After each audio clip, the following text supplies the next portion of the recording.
Reçu par Joe Biden vendredi du 16 du mois de septembre à la Maison-Blanche, le président sud-africain Cyril Ramaphosa.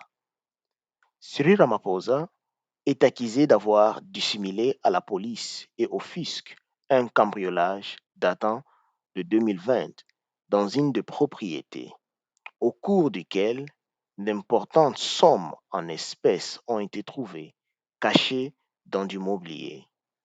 Une commission indépendante a été constituée en septembre par le Parlement sud-africain pour enquêter sur cette affaire de cambriolage qui gêne depuis plusieurs mois le président Ramaphosa, accusé de blanchiment et corruption.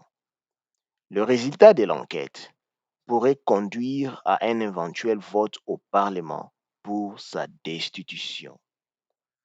Une enquête a été ouverte auprès de plaintes déposées en juin par l'ancien chef du renseignement sud-africain, Arthur Fraser.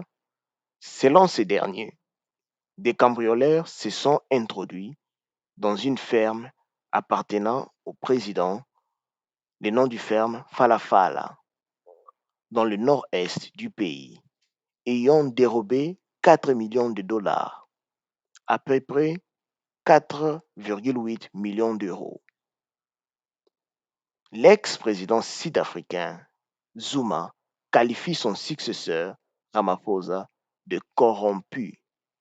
Ceci semble que le début d'un rematch. Aucun président ne devait gérer des affaires privées quand il est en fonction, car cela est contraire au serment prêté par le chef de l'État, a-t-il poursuivi lors d'une conférence de presse à Johannesburg. Jacob Zuma. Monsieur le Président dénonce une manœuvre politique dénoncée par Cyril Ramaphosa. Il nie les allégations d'enlèvement et de corruption, remet en cause le montant du vol évoqué et soutient que l'argent provenait des ventes de bétail. Des bétails, vous avez bien écouté. L'affaire met le président dans la tourmente avant que l'ANC ne se décide prochainement de le présenter ou non comme candidat pour un second mandat à la présidentielle de 2024.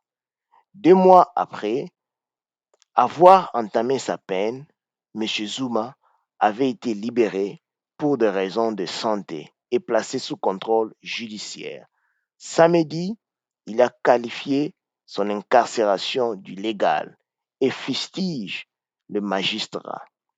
Le fait est que la plus haute juridiction de ce pays, l'Afrique du Sud, a violé la loi, a-t-il dit, en estimant qu'il faut assurer que le juge ne se transforme pas en politicien.